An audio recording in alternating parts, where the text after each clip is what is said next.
Les arts dans ma vie, disons que actuellement c'est hyper important puisque je suis devenue depuis une quinzaine d'années maintenant auteure jeunesse. Écrire, ça peut devenir une obsession, il faut faire attention. C'est vrai qu'il y a des auteurs qui disent qu'ils se lèvent la nuit parce qu'ils ont une idée, c'est tout à fait vrai. On va prendre une marche, on est en train d'écrire dans sa tête, on a un calepin. Puis ça a toujours été important, les arts, en regardant ma vie depuis le début. Il y a une question qui m'a toujours turlupinée, c'est il y a des gens qui voient la beauté puis, dans le monde, puis il y a des gens qui ne la voient pas. Ça, j'ai jamais compris, parce que moi, toute petite, je voyais, j'étais émerveillée devant des arbres, devant des tableaux, devant des gens devant le visage, devant un beau, quelqu'un de bien vêtu, enfin, peu importe sous toutes ses formes.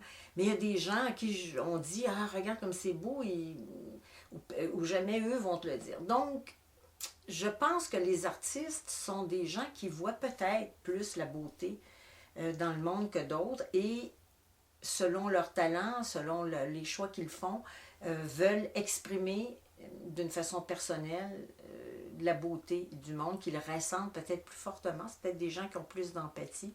Enfin, j'ai jamais trouvé de réponse, là, puis des fois, on parle avec des amis, puis qu'est-ce qui fait que quelqu'un voit la beauté et d'autres ne la voient pas, ou que c'est important, et pour d'autres, ça ne l'est pas. Donc moi, jeune, je me suis intéressée à des reproductions de tableaux anciens. J'ai même fait des études en histoire de l'art parce que j'étais fascinée par les grands maîtres. Et d'ailleurs, dans mes écrits actuels, j'ai proposé une série il y a quelques années, en 2018, à Dominique et compagnie. Euh, Ça s'appelle Emma et les grands maîtres, où mon personnage va s'inspirer de tableaux anciens pour vivre des aventures le fun.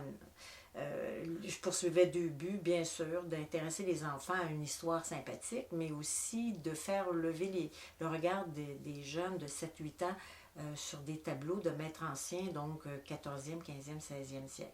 Ça a toujours été important. La musique aussi, j'écoute beaucoup de musique classique régulièrement dans ma voiture, à la maison. J'ai été bénévole à la maison symphonique, à l'orchestre métropolitain.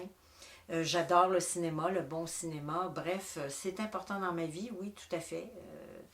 Et puis, les albums jeunesse le sont particulièrement parce que ça regroupe deux arts. Un album jeunesse, ça parle bien sûr de... C'est très difficile à écrire, hein, en passant. C'est très peu de mots, c'est 700-800 mots pour bien ficeler une histoire, que ça soit divertissant, que ce soit poétique, que ça dise quelque chose. Et puis le deuxième volet, ben, c'est sûr que c'est illustré. Et pour moi, les illustrateurs jeunesse sont actuellement, la peinture est plutôt conceptuelle, mais enfin actuellement depuis plusieurs années. Il y a bien des artistes il y a longtemps qui ont dit que la peinture était morte. Moi, je trouve que les illustrateurs jeunesse sont de très très grands artistes et remettre un album entre les mains d'un enfant, c'est remettre, quand c'est bien illustré, que l'histoire est intéressante, bien sûr, c'est remettre une œuvre d'art à des enfants. Donc, j'ai toujours collectionné des albums. J'ai une très grande collection d'ailleurs, et puis que j'utilise en faisant depuis 5 ans cette année. Bientôt, en septembre, je fais des lectures bénévoles dans mon école du village parce que je veux ouvrir une fenêtre sur la beauté. Donc, je reviens à ma question. Les artistes voient peut-être plus la beauté, ils sont plus sensibles. Euh, et peut-être que si on éduque l'œil des enfants très jeunes à des œuvres d'art par le biais de très beaux albums, peut-être que ça va apporter une importance à l'enfant dans sa vie de voir la beauté. Voilà.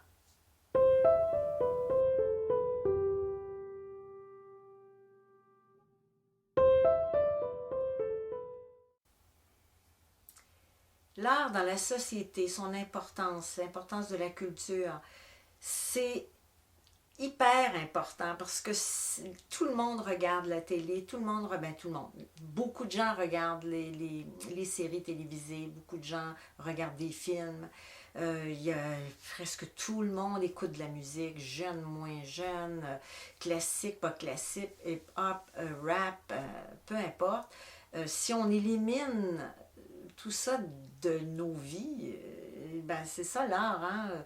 Il n'y a pas de série télé s'il n'y a pas de scénariste, s'il n'y a pas d'acteur, il n'y a pas de livre s'il n'y a pas d'auteur, il n'y a pas de musique s'il n'y a pas de musicien, etc. Il n'y a pas de peinture, il n'y a pas de sculpture, il n'y a pas de belle maison parce qu'un architecte qui se soucie de créer une belle façade, c'est un artiste, bien sûr. Euh, donc, c'est hyper important. Et c'est important d'éduquer les enfants. Là, je fais un petit peu un lien avec l'importance de l'art dans ma vie. Euh, si on veut que la culture soit importante, il faut peut-être alimenter les enfants très jeunes à la culture. Donc, depuis que je suis dans les Laurentides, moi j'ai été enseignante à la commission scolaire de Montréal. Et depuis que je suis dans les Laurentides, c'est difficile. Je me rends compte que quand on est bien chez soi devant un feu de foyer en hiver, les distances sont grandes dans les Laurentides, les routes sont parfois sinueuses et vallonnées. Donc, se dire, bon, ce soir, je m'en vais au théâtre du Marais, on est bien au chaud, puis là, il faut s'habiller, il faut prendre la voiture, il faut démarrer, il fait froid. Je suis consciente que c'est pas facile du tout. Même aller au cinéma, on a un petit cinéma à Sainte-Adèle, d'alimenter ce cinéma-là alors que on a des films à la télé. Par contre, si on ne va pas au cinéma, le cinéma va finir par fermer, malheureusement. Absolument, un grand écran, ça restera toujours important. Donc, c'est peut-être plus difficile en région, parce que les gens, c'est plus compliqué de se déplacer. On est à Montréal, on veut aller à la Place des Arts, voir ou la Maison Symphonique, on saute dans le métro. La proximité est là, alors que dans les Laurentides, où ça doit être pareil, si on est dans la Naudière, Abitibi-Témiscamingue, dans Charlevoix, les régions éloignées. Mais par contre, c'est important autant, sauf que la distance fait que euh, moi, j'en ai organisé des événements culturels. Je suis au conseil d'administration de Hauteur-des-Laurentides. Et quand on faisait des activités, il faut multiplier, il faut avoir une synergie. Donc, beaucoup d'événements en même temps pour que les gens trouvent que ça vaille la peine de se déplacer. C'est plus facile l'été. Mais ça reste que sans culture, qu'est-ce qu'on aurait? C'est sûr qu'il nous reste la nature, les sports, les activités motorisées, cuisiner, puis même décorer sa maison. Ça reste quand même des agencements de couleurs et de formes, donc c'est quand même de l'art. Il nous manquerait un énorme morceau, en tout cas pour moi.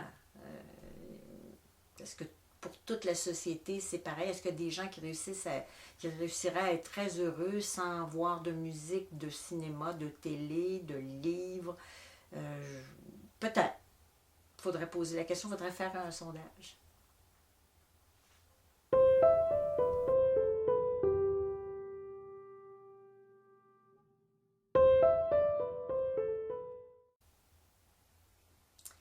Qu'est-ce que je veux transmettre en écrivant? Ben, d'abord, je n'écris pas quand je n'ai rien à dire. Il y a des auteurs qui disent s'asseoir tous les jours, écrire, peu importe, à un moment donné, ils trouvent un filon. Euh, Moi, ça donne pas de bons résultats quand je fais ça. Ça fait des textes un peu plats.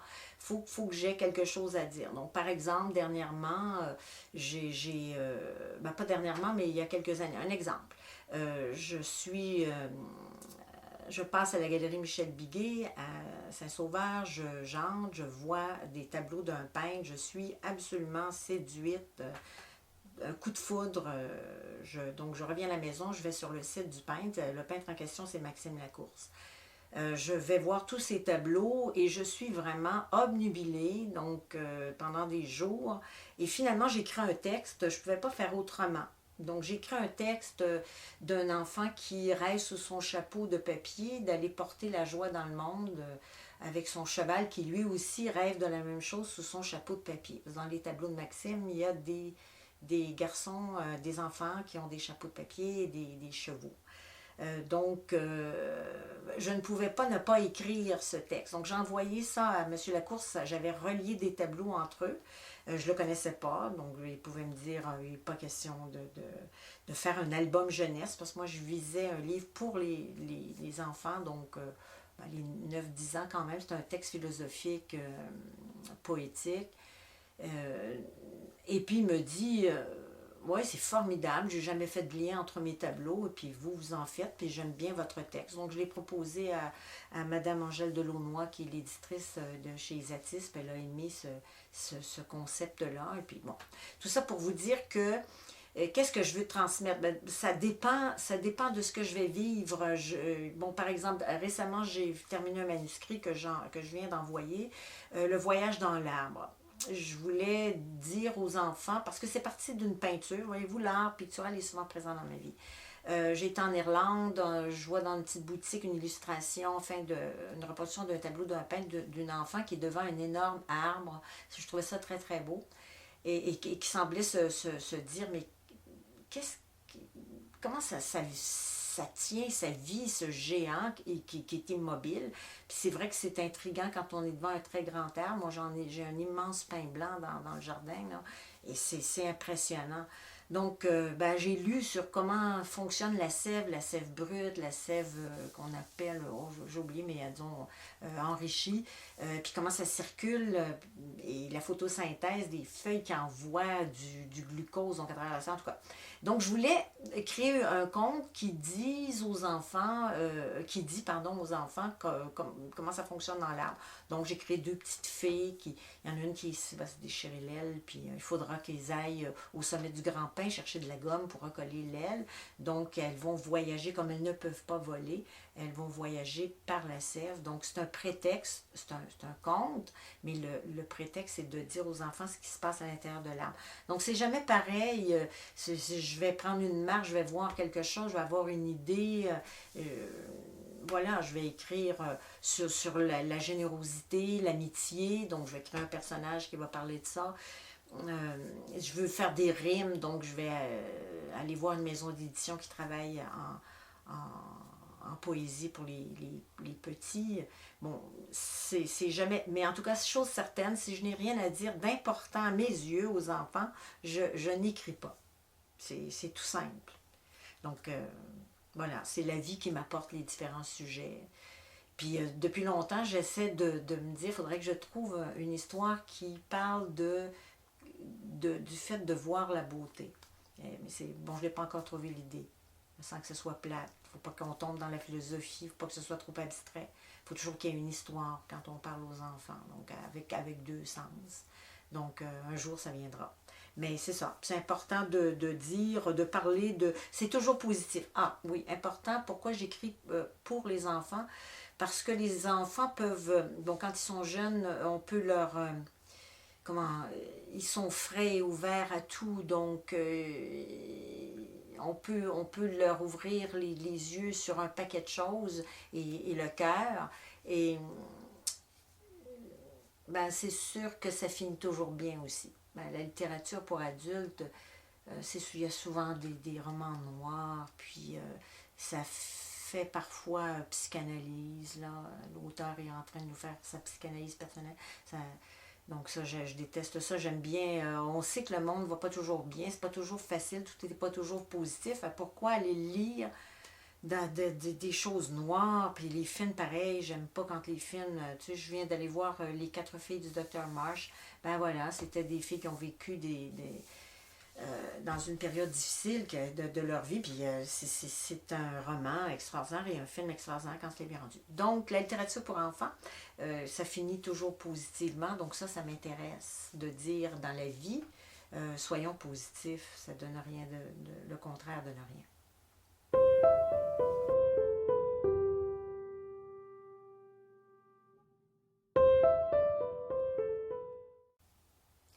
Alors, mes projets dans les mois à venir, il y en a plusieurs. Donc, je suis pas mal excitée parce que j'ai proposé une série il y a quelques mois à une maison d'édition.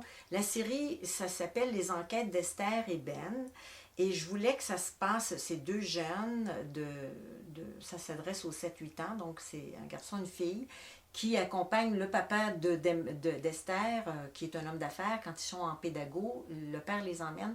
Et je voulais, par le biais de cette série-là, faire connaître aux enfants des lieux et des gens qui me tiennent à cœur au Québec. Donc, mon premier titre qui s'appelle Le Manoir au secret, ça va se passer au manoir Rouville-Campbell, qui est une maison, enfin, un manoir que j'ai toujours beaucoup aimé. Et puis, je l'ai connu, Jordi Bonnet, qui est un grand muraliste. Je trouve qu'il est méconnu parce qu'il est mort jeune.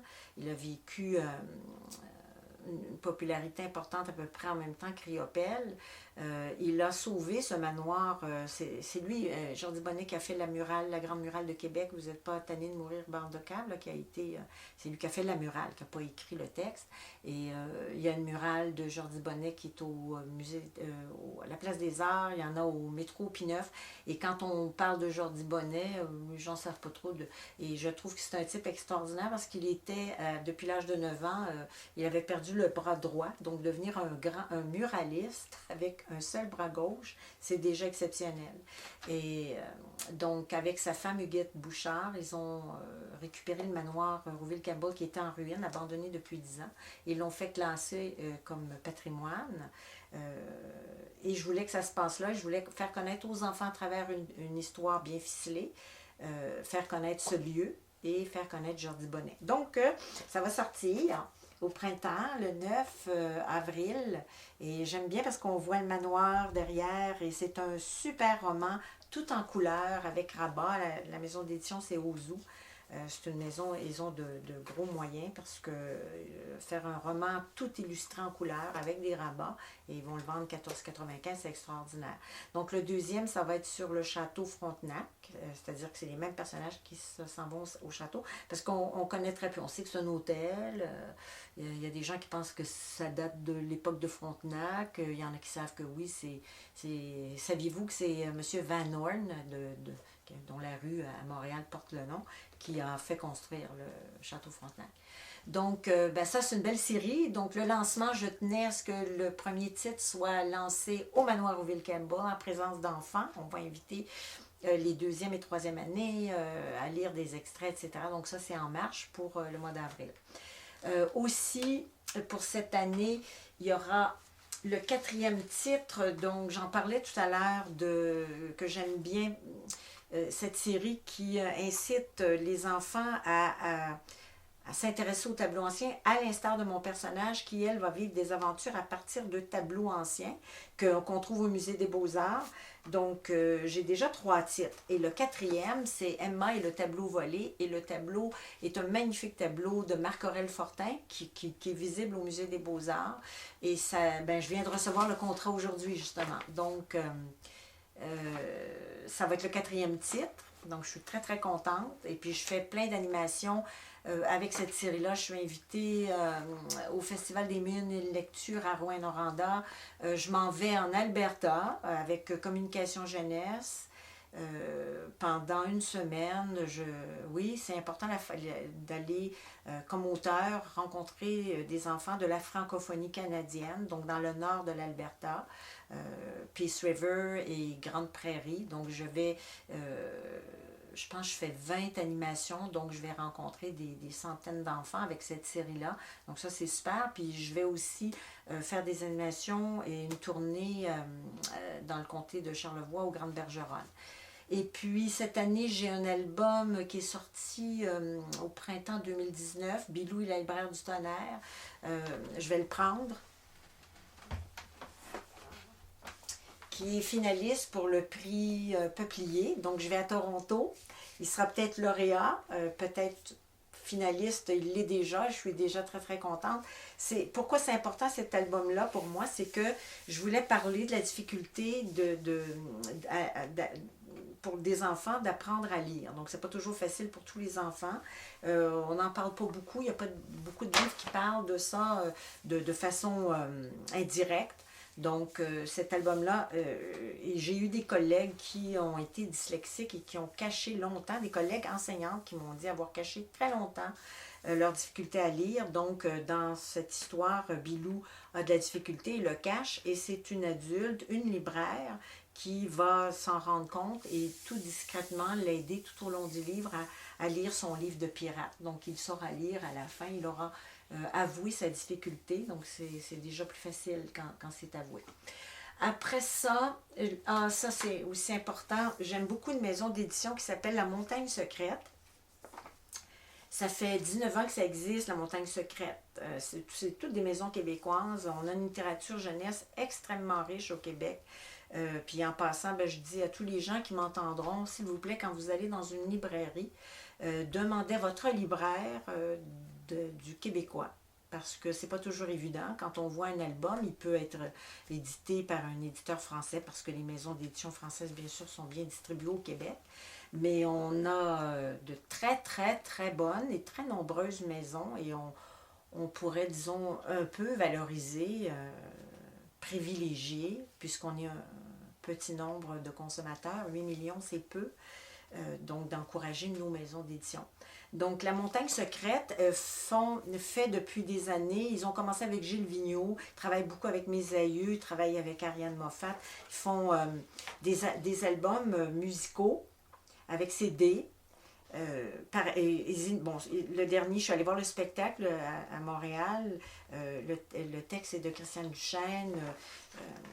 C'est une belle aventure, pique-nique au soleil, tout mis en musique. Donc, il y a par Jérôme Minière et puis par Michel Rivard, etc.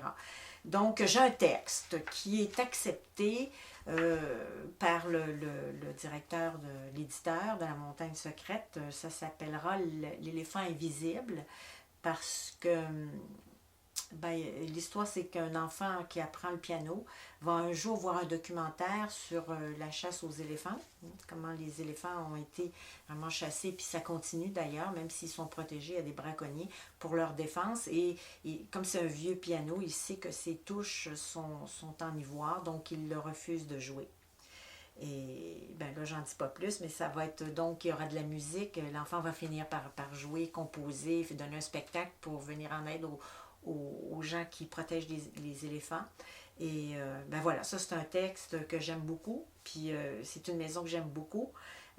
Donc, puis en édition, il faut être patient parce que on peut attendre 1 an, 2 ans avant que tout ça se mette en place. Mais ça, c'est un projet qui va arriver je ne sais pas quand, dans l'année 2020 ou même peut-être 2021, mais en fait, c'est sur la table. Après, qu'est-ce qu'il y a comme projet? Il y a, je vais parler d'une plateforme numérique, Miniminus, c'est québécois. C'est traduit, tous les auteurs dont les textes sont acceptés, c'est illustré, c'est traduit en anglais, en portugais, en italien, en espagnol. Donc, j'ai 2 textes acceptés qui devront tout bientôt être publiés sur cette plateforme. Et puis, je viens d'en envoyer un autre, donc j'attends. Être auteur, c'est être patient. Être auteur édité, c'est être patient. Il y a des auteurs qui n'ont pas la patience d'attendre et qui s'auto-éditent.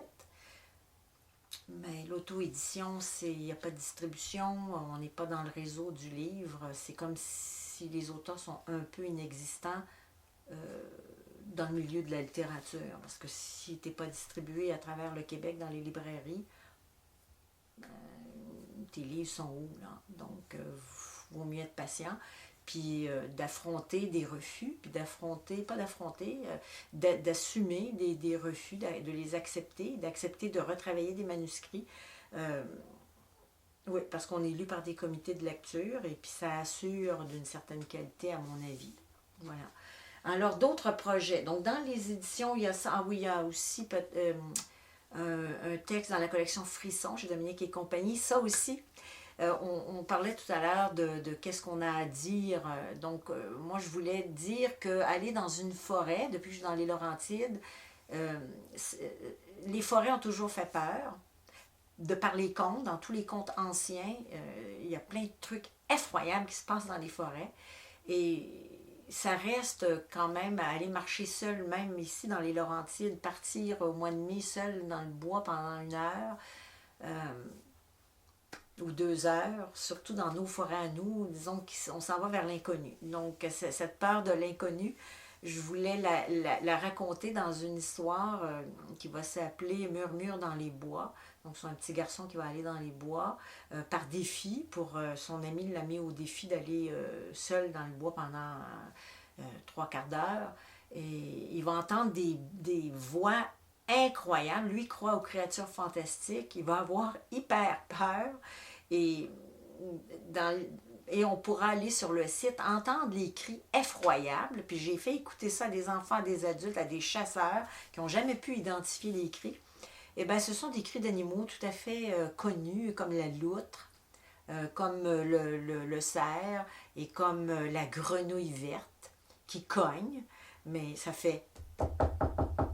Et c'est une grenouille. Donc, ça va être un livre le fun, je pense, parce que ça fait peur. C'est dans la collection Frisson chez Dominique et compagnie. Mais les enfants vont être ahuris d'apprendre que ce sont des animaux inoffensifs, quoi. Voilà. Et ça dit, ben, il ne faut pas avoir peur. On a peur de ce qu'on ne connaît pas. Alors, ça, c'est un projet aussi. Ça devrait sortir au printemps ou à l'automne. Et puis après, moi, je vis en France du mois de mai au mois d'août. Donc, je vais participer comme l'an passé à la Fête nationale du livre jeunesse. Déjà, je suis... Donc, il y a quelqu'un qui vient de m'inviter à participer. Puis, je fais des petits salons et des fêtes du livre en France. Donc, ça, c'est sympathique aussi. Parce que c'est un autre milieu. Bon, c'est bien aussi d'être actif ailleurs que dans sa province, dans son pays. Fait que pour mes projets, pour le moment, c'est ça. Voilà. Fait que je trouve que c'est pas mal. Je suis contente.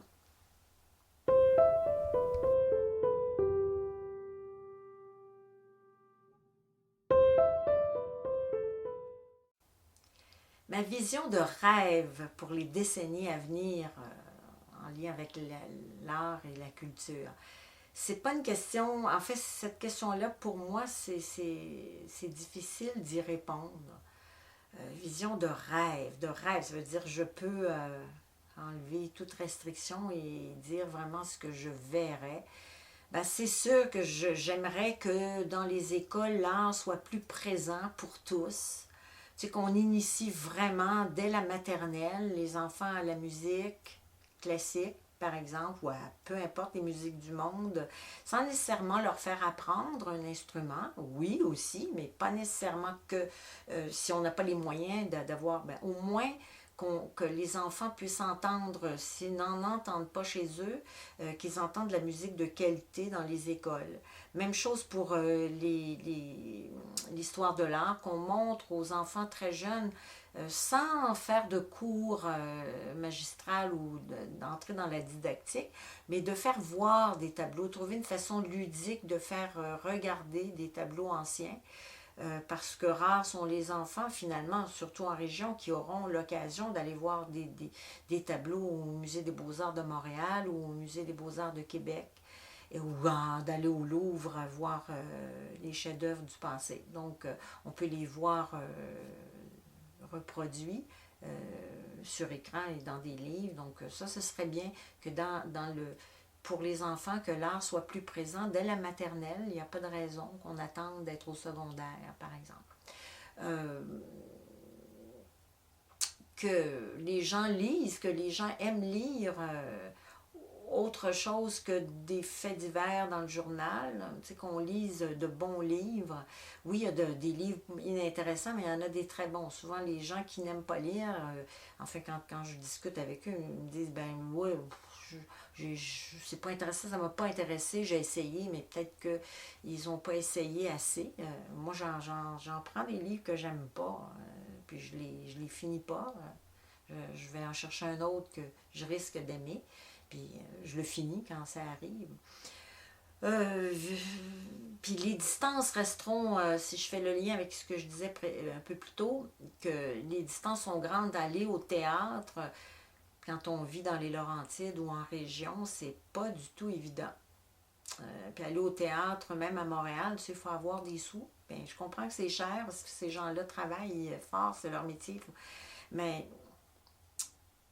le théâtre, ça reste un... Puis les orchestres symphoniques, ça reste privilégié.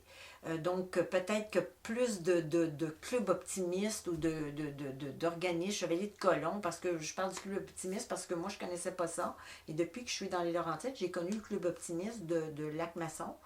Et c'est vraiment formidable. Les enfants des deux écoles ici ont été à la Maison symphonique, ont été voir le ballet de Casse-Noisette. Ils ont eu des cours de musique, ils ont eu des cours de percussion grâce aux argents générés par le Club Optimiste qui vendent de la bière et des hot dogs à la Saint-Jean pour accumuler de l'argent pour offrir ça aux enfants. Ça, je trouve ça extraordinaire parce que les écoles n'ont pas les moyens, mais voilà, il y a des gens à la retraite qui vendent des gâteaux aux fruits dans le temps des fêtes pour accumuler de l'argent pour offrir la culture aux enfants. Donc que ça se multiplie partout, qu'il y ait de plus en plus de gens. Voilà. Puis que les gens qui sont à la retraite, il y a le mouvement Lire et faire lire. Pourquoi ne pas entrer dans ce mouvement-là quand on a du temps? Et qu'on sait lire, tous les adultes savent lire, on peut se pratiquer, aller chercher des albums, que nos bibliothèques soient plus fréquentées aussi, c'est, disons, une vision d'avenir dans les décennies. Le réseau des bibliothèques des Laurentides fait beaucoup pour la convivialité en bibliothèque, donc les gens la fréquentent. Je trouve que ça devrait être un lieu vraiment familial, fréquenté, que les parents emmènent les enfants, pas que ce soit seulement les professeurs pendant la scolarité, mais que ce soit une habitude. Et que les grands-parents qui sont à la retraite, les gens qui sont à la retraite peuvent aller lire dans les écoles, à l'heure du dîner, dans les services de garde. Donc, ce serait mes souhaits, disons, de façon concrète dans les années à venir, que ça se multiplie davantage. Voilà.